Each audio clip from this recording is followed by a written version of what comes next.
Se a sua vida parece normal por fora, mas por dentro tudo exige um esforço que ninguém vê, fique atento.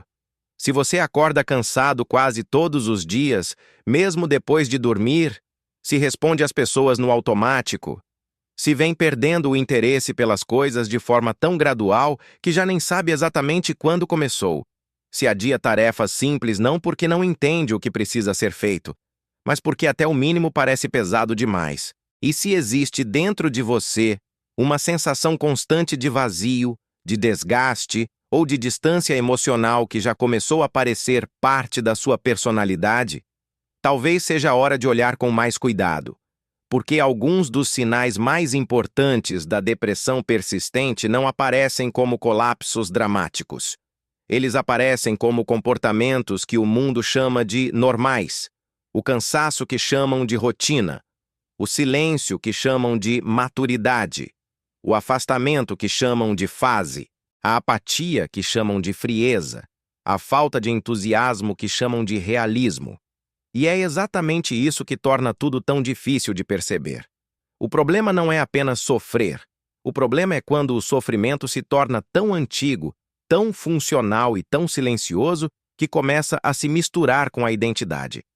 Muita gente não percebe quando começa. Não existe sempre um grande acontecimento. Nem sempre existe um antes e depois nítido. Às vezes o que acontece é mais discreto.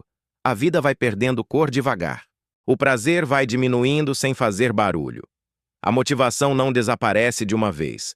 Ela vai sendo corroída aos poucos. E então a pessoa continua vivendo, continua trabalhando, continua estudando, continua comparecendo, continua respondendo, continua sorrindo quando precisa. Mas por dentro alguma coisa já não participa como antes. E por isso, um dos primeiros sinais costuma ser justamente aquele que quase todo mundo normaliza. Viver cansado o tempo todo. Não apenas fisicamente, mas emocionalmente. Um tipo de cansaço que não se resolve com uma noite de sono, com um fim de semana livre ou com uma pausa curta. Um desgaste de base. Como se existir estivesse exigindo energia demais. Como se cada tarefa comum custasse mais do que deveria. Como se o simples fato de atravessar o dia já consumisse uma reserva que nunca é totalmente reposta. E o mais perigoso é que quando isso dura muito, a pessoa para de estranhar. Ela deixa de pensar, tem algo errado, e passa a pensar, eu sou assim. E então vem um segundo movimento ainda mais silencioso. A pessoa continua funcionando, mas já não está realmente presente na própria vida. Ela faz o que precisa ser feito, cumpre horários, resolve pequenas demandas, mantém uma aparência mínima de normalidade. Para quem olha de fora, está tudo de pé. Não houve colapso, não houve abandono completo, não houve um desaparecimento visível. Mas existe uma diferença enorme entre continuar funcionando e continuar vivendo de fato. Porque funcionar no automático não é o mesmo que estar inteiro. E esse é um dos mecanismos mais traiçoeiros da depressão persistente. Ela não paralisa sempre de forma total. Às vezes ela só achata. Ela reduz a intensidade com que a pessoa sente, deseja, espera e se envolve. A rotina continua, mas a presença interna diminui. A pessoa vai a lugares sem realmente estar ali. Conversa sem se conectar. Termina o dia sem lembrar de quase nada que tenha sentido de verdade. E depois de um tempo, isso também começa a parecer normal. Afinal, ela ainda está conseguindo fazer as coisas. Mas a pergunta correta nunca foi apenas: você consegue? A pergunta correta é: quanto isso está custando por dentro? E quando esse achatamento emocional se prolonga, algo mais começa a desaparecer. Não apenas a energia, mas o desejo, a vontade espontânea, o impulso de buscar alguma coisa com entusiasmo. Sonhos pequenos e grandes começam a perder força. Planos parecem distantes. Expectativas parecem bobas. A pessoa para de esperar muito da vida e passa a chamar isso de maturidade. Passa a dizer para si mesma que está apenas mais realista, mais prática, mais fria. mais consciente de como o mundo funciona. Mas em muitos casos não se trata de lucidez. Trata-se de empobrecimento emocional. Porque existe uma diferença profunda entre amadurecer e deixar de desejar. Entre aceitar a realidade e já não conseguir imaginar prazer dentro dela. Entre ter menos ilusões e perder a capacidade de se entusiasmar. Só que, como isso acontece aos poucos, quase ninguém nomeia direito. A pessoa apenas se acostuma com a ausência de expectativa. Se acostuma a não esperar muito do dia, das relações, do futuro, de si mesma. E quando isso acontece por tempo suficiente, viver sem alegria deixa de parecer um problema e começa a parecer um traço de personalidade. É nesse ponto que muitas pessoas começam a se afastar dos outros sem perceber.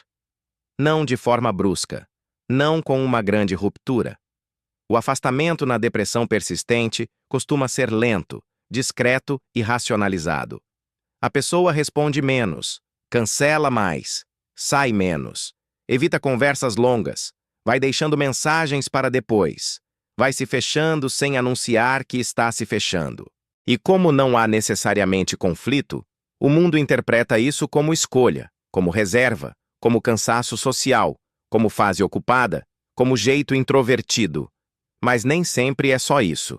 Às vezes, o contato humano começa a exigir um tipo de energia que a pessoa já não tem. Às vezes, conversar significa precisar parecer interessada, presente, viva, regulada, e tudo isso custa mais do que parece. Então ela se preserva.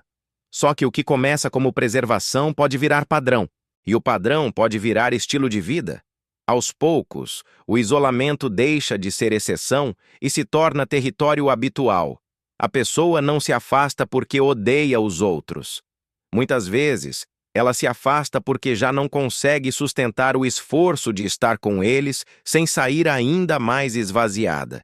E aqui está uma das partes mais perigosas de todas. Quando estratégias de sobrevivência emocional começam a ser confundidas com identidade. Dormir mais do que precisa, ficar em silêncio por horas, se refugiar sempre nos mesmos ambientes, reduzir a vida ao mínimo necessário, cortar excessos, encontros, desejos, riscos, envolvimento, movimento, fazer só o essencial, evitar o que mexe demais, evitar o que exige demais, evitar o que lembra demais que a vida poderia estar sendo vivida de outra forma. Isso tudo pode parecer organização, autocuidado, preferência pessoal, praticidade. Mas em alguns casos, é apenas autoproteção crônica. É a pessoa montando uma vida pequena o suficiente para doer menos. Pequena o suficiente para não exigir tanto dela. Pequena o suficiente para ser suportável. E o problema é que quanto mais tempo ela vive assim, mais difícil fica perceber que esse encolhimento não foi uma escolha livre, mas uma adaptação ao sofrimento. Ao mesmo tempo, por fora, tudo pode parecer relativamente normal. Essa é a imagem que mais confunde. A pessoa ainda trabalha, ainda entrega, ainda resolve, ainda vai onde precisa ir, ainda mantém certos compromissos, ainda consegue sorrir em alguns momentos, e por causa disso, ninguém imagina o que está acontecendo. Mas a funcionalidade externa nunca contou a história inteira. Existe gente profundamente deprimida que continua de pé porque aprendeu a continuar mesmo vazia. Gente que não desmorona em público porque já fez do esforço uma segunda natureza. Gente que parece estável não porque esteja bem, mas porque transformou o sofrimento em rotina silenciosa. E talvez seja por isso que a depressão persistente passe tanto tempo despercebida. Porque o mundo foi treinado para reconhecer apenas a dor escancarada. O que ele quase nunca reconhece é a dor administrada, a dor educada, a dor que aprendeu a caber na agenda, a dor que continua produzindo, a dor que se veste de normalidade. Com o tempo, esse funcionamento emocional empobrecido começa a alterar a forma como a pessoa se enxerga. E esse talvez seja o golpe mais profundo. Porque depois de meses ou anos assim, ela já não pensa apenas estou mal. Ela começa a pensar: eu sou assim. Sou desanimado, sou frio, sou distante, sou difícil, sou sem energia, sou preguiçoso, sou sem graça, sou alguém que não sente tanto quanto deveria. E quando o sofrimento ganha linguagem de identidade, ele fica ainda mais difícil de questionar. Porque não parece mais uma condição, parece essência. A pessoa para de procurar significado no que sente porque acredita que já encontrou a resposta. O problema sou eu. Minha personalidade é assim. Meu jeito é esse. Eu só sou mais cansado, mais fechado, mais sem expectativa, mais seco, mais apático. Mas o que parece traço fixo pode ser estado prolongado. O que parece temperamento pode ser dor antiga. O que parece personalidade pode ser sofrimento cronificado. E é por isso que os comportamentos normais da depressão persistente são tão traiçoeiros, porque, isoladamente, quase todos eles parecem comuns. Muita gente anda cansada. Muita gente se isola às vezes. Muita gente perde o entusiasmo em certas fases. Muita gente funciona no automático quando a vida aperta. Muita gente fica mais quieta, mais séria, mais distante. O ponto nunca está em um único comportamento sozinho. O ponto está no padrão, na repetição, na duração, na forma como esses sinais se organizam e começam a contar uma mesma história. Uma história de rebaixamento constante do prazer, da energia, do desejo, da presença, da esperança, da conexão. Uma história em que a pessoa não necessariamente desaba, mas vai se apagando devagar, e justamente por isso quase ninguém percebe logo. Porque o apagamento lento é silencioso. Ele não assusta como uma crise aguda. Ele apenas vai empobrecendo a experiência de estar vivo. E então a grande pergunta deixa de ser: por que eu sou assim? A pergunta passa a ser outra: desde quando viver tem custado tanto? Desde quando sentir tão pouco começou a parecer normal? Desde quando existir no automático virou rotina? Desde quando a ausência de alegria começou a ser confundida com maturidade? Desde quando o cansaço virou identidade? Porque, em alguns casos, o que a pessoa chama de jeito de ser não é apenas personalidade, é depressão persistente.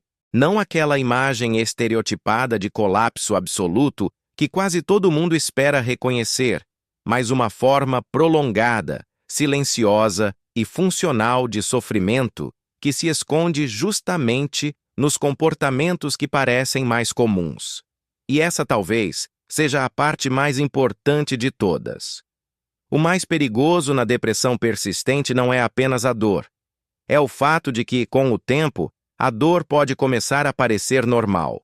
Pode começar a parecer lógica. Pode começar a parecer você. Isso não serve para fechar diagnóstico em ninguém, mas serve para algo muito valioso: interromper a normalização do sofrimento.